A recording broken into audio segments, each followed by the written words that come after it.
Welcome back to another episode of Old Car Guy, and in this episode we are going to find out if it's still possible in today's volatile used car market to buy a car under $1,000 and get it ready for the road very inexpensively so that it passes a safety inspection. So today I picked up this 2012 Ford Escape V6 all-wheel drive. It's a limited edition. It's got a few cosmetic things, got a little ding in the front bumper here, a little bit of rust around the gas cap and the fenders there, holes in the rocker panel. I paid $200 for this thing.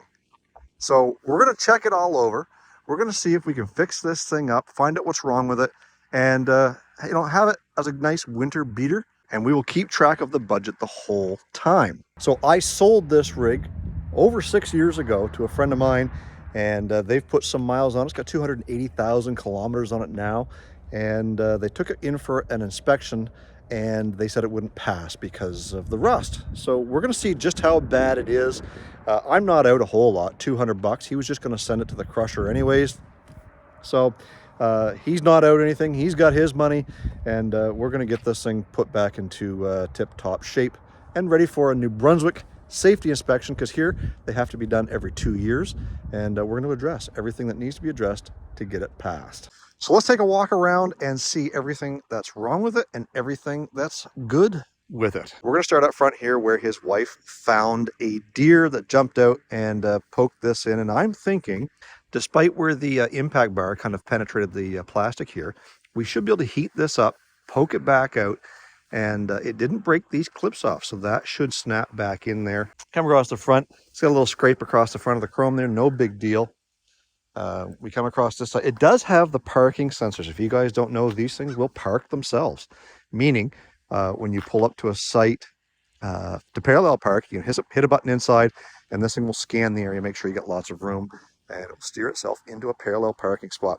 Wheels don't look that great. The clear coat has peeled off, but the tires are at least a good half or better, but we might have a trick for that. The rotors were rusty looking, but the drive home, we drove this home about 60 miles, those cleaned up, no pulsating. It does have a little bit of a shake at about 145 kilometers an hour, which, you're not going to be driving that anyway. Speed limit's only 110. A little bit of green tree grime on the hood, on the roof, as well as the rear view mirrors. That'll clean up. And paint peeling here around the door handles. Same thing in the back. Rocker panels got holes in them underneath that plastic. That's just a piece of trim. We'll peel that off. Common thing, a couple of common things on these Ford Escapes, and we will go over them as we kind of get there, is rust, not just here, but in here where the shock mount is.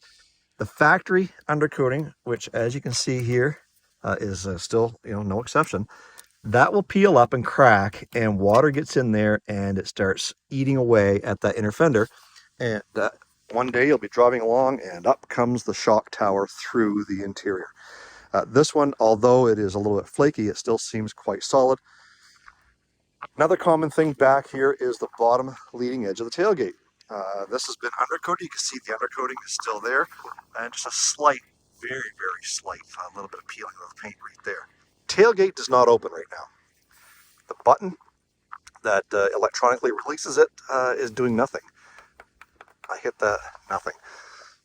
But you can access the back through the glass, which was a neat option on these things, is that you had 2 access points into the back. Another common problem with these was these hinges, and I remember when I sold this to my friend, we had to replace those before we let this go. So those are fairly new. Those are only about 6 years old. And as you can tell, there's our sticker from 2018 when we celebrated our 10-year anniversary. Backup sensors work. Rear view camera works as well. It's still there. It comes up in the rear view mirror on these vehicles. We come around this side here, and again, we got some paint peeling there around the door. The gas door, a little bit of a peeling there, and again, we got some tree grime. It's typical of this vehicle. It's 14 years old after all. Sorry, it's 12 years old, 2012. Tires, again, in really good condition. Something rattling back here. I think it's the spare tire. I did check it. There's no air, and it's just kind of flopping around there. So, you know, a few cosmetics. Yes, we could clean this thing up, and I think it will clean up fairly well. Let's move on to the interior, but first we're going to get it in the garage because it is chilly out here today. As you can tell by the exhaust, it does have a leak. It sounds like it's coming from the back here somewhere, so we will have a look at that. All the lights are working. Tail lights, license plate lights. I did check the backup lights. We also come up front here. The headlight is pointing down, the fog light is pointing up, but they're working. And everything is good on this side. Our keypad is lit up. We don't know the code yet, but our scan tool will allow us in there and figure out what that is. And as we come into the interior, no lights on the dash except for low tire pressure, of course seat belts on.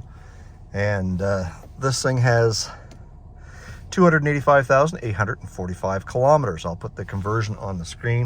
As mentioned before, this thing comes with the Duratec 3 liter. It's a 24 valve V6. You can see it right there. We can also see some scurry prints here from some mice. The insulation isn't all tore up, which is surprising. We did check the air breather. There's no signs of mice in there. All kinds of dirt and dust. We checked the oil. It was down maybe not quite half a quart. It didn't overheat on the way home, and the transmission shifted just fine. As far as rust under the hood goes, there's not a whole lot. You see a little bit down here in that seam, but that's just surface rust. No big deal there. The strut towers are still in good shape. And this one looks like it's even got some undercoating on it at some point in time. But in the process of getting this thing ready and checking it all over, we will change the oil and all the fluids just to make sure that this thing is going to give us some more life. Now, you guys be sure to let me know down in the comment section down below. What do you think? So far, do you think a $200 bill on this thing is a good deal? Or do you think I'm hosed as we sit? So far, cosmetically, all this stuff can be fixed. When we get this thing up in the air, we'll be able to tell for sure just how rusty it is and whether it can be fixed. Nevertheless, if it's too far gone, well, it might be a great candidate for tannerite.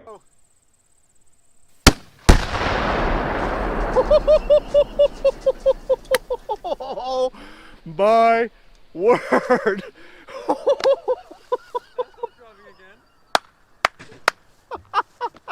Oh, my word. Anyways, let's take a look at the interior. So because this is a limited edition, there's a couple of upgrades that you get on these Escapes, such as the leather seats, which are heated, but you also get the piano finish trim on the door. You also get that down the center console as well as in the the entertainment stack. Also has the upgraded floor mats, so it's got all these ones that will catch all your dirt. If we pull that up, you'll see it looks just like new under there. Again, we're going to be cleaning this thing. Power seats, again, power seats work. On the way home, I tested the heated seats. Heated seats work. I synced my phone to the Bluetooth. Yes, Microsoft Sync, and it works. As well as it has a kick-ass stereo system. Cruise control works. The volume controls and media controls work. Emergency brake, I did not dare step on that, not knowing. But these vehicles have drum brakes in the rear, so I'm guessing that they're gonna work, but I didn't wanna do that being so far from home and having to work on this thing as cold as it is outside. We come into the back, we've also got leather seats back here, and my buddy had a dog and a young child, so it's a little dirty back here, but nothing that can't be cleaned up. These seats will fold.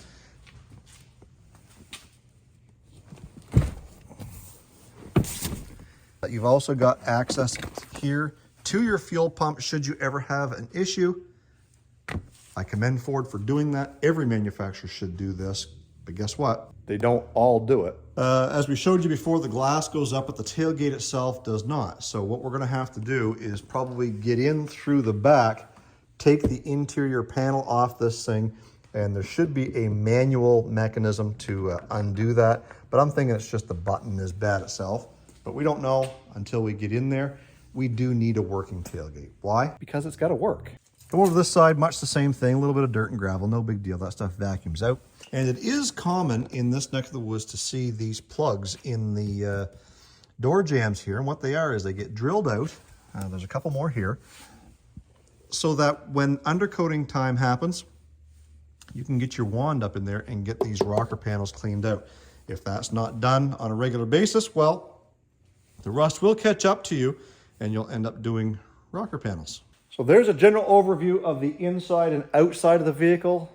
Now what we've got to do is get this thing up in the air so that we can take a look just to see how bad it is. We'll pull the wheels off, check the brakes, check the suspension, and make sure all that stuff is up to par, because that's part of your safety inspection here in New Brunswick is suspension, steering, and brakes. Obviously the exhaust we know for sure, and we also know the rocker panels for sure won't pass. Minor issues, but nevertheless, we've got to check everything. So as you can see, we've got on the hoist this Calais that we've been doing rocker panels on for a customer. So this thing will come down tomorrow. In the meantime, we'll have to wait to get this thing up in the air, but for you guys, it'll just be in a few seconds here. All right, so we're back here the next day and we've got this thing up in the air, and we've got some surprises. Well, I wouldn't really call them surprises, but we got some issues. Let's take a look and show you what's going on. So we gave the front end a wiggle, and there is a little bit of play on this right outer tie rod end. As we come over here to this control arm, the bushing is split and coming out of the piece of metal that it's in. This side, well, it's already hitting the bottom of the frame. Speaking of frames, when I got under this thing and I looked back here and I saw that there was some flaking. That's a little bit weak right there. You know, we peel a lot of stuff off. Back here, it looks okay. Nothing really too troublesome. It wasn't until we got up into here. And, well, clearly, you see there's nothing left. This constitutes as a failure for an inspection. Therefore, it's going to have to be replaced. I did do some checking around earlier, and it's looking like I can pick up a subframe for around $300 to $500, depending on where I get it in the US. I have not checked Canada yet because everybody's closed now. It's in the evening. But I'll check tomorrow to see, you know, what it's involved in getting one of these things and then getting that swapped out. So we can chalk that one up to a little bit of a loss. But again, we kind of knew at the beginning what we were possibly up against based on what my buddy was told for his inspection last fall. Overall, the rest of the car doesn't look horrible. Yes, we've got some flaking and some scaling. And if we kind of get up in there, if I can pull this apart with one hand, yeah, we got rocker panels. Again, no big deal, because with these covers on here, we just pull them off. We can put a piece of flat stock in there, weld it or glue it up in there. We come back here. Oh, one thing I did find too is this carrier bearing, the rubber is pulling away here. It still turns, very, very slight vibration coming out of the driveline somewhere. This could very well be it. But as you can see, there's a fair amount of play there. The exhaust, hole here, hole here. That's where the bulk of our exhaust is coming from. It's still connected everywhere. No leaks in the differential. Boots on the axles are good. The seals, this one was weeping at one point in time. We'll check the fluid, make sure there's some fluid in there, because it could all be gone at this point. There's nothing fresh there. Spare tire is, well, it's almost Bluetooth. She's kind of hung on there. It is flat completely, so we'll have to figure out what's going on. Somebody told me there might be a recall on that. We'll double check. This shock has been possibly leaking at one point in time. But we will double check that. And my buddy said in the spring, before he took it for his inspection last year, he spent a pile of money on some brakes and tires and this and that. Brakes all feel good. Those drums, although they are flash rusted, they look fairly new, so I'm not too concerned about that. Brakes felt good up front as far as pulsating, nothing like that, but we will get everything apart. And as far as I can tell, those front pads still look like they got quite a bit of juice on them, or quite a bit of meat on them. Again, not too worried about that. So rust is the biggest culprit here with this subframe. So we're gonna have to get that addressed. Rocker panels, no big deal. It looks like this subframe might be a little bit of a challenge, but I don't know. By the looks of things, this transfer case might have to come off, as well as the drive shaft. to get this dropped down and replaced. But anyways, and back here, we did find a small little hole starting. So we're gonna have to peel a lot of this stuff away. That's the interior right there, folks. So we're gonna have to peel a lot of this away, strip out the interior on this side and start patching.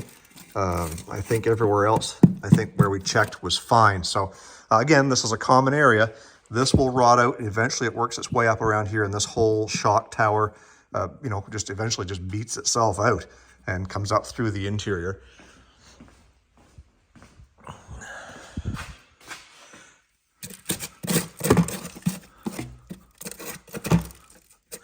Over here on this side, we did some beating around and everything still seems to be quite solid there. So I'm not too concerned about that. Again, this is just a lot of loose scale. So one more thing we'll have to address, a little bit of metal in there to patch that up and we'll be fine. Even these fenders, we'll cut that out and put a piece in there and get that fixed up. Now we know what we're up against. Again, I'll ask the same question I asked a few minutes ago in this video. I paid 200 bucks for this thing. Between the control arm bushings, the outer tie rod on this side, the muffler, might even be able to patch that up, just weld a piece on there. 2 rocker panels and a subframe.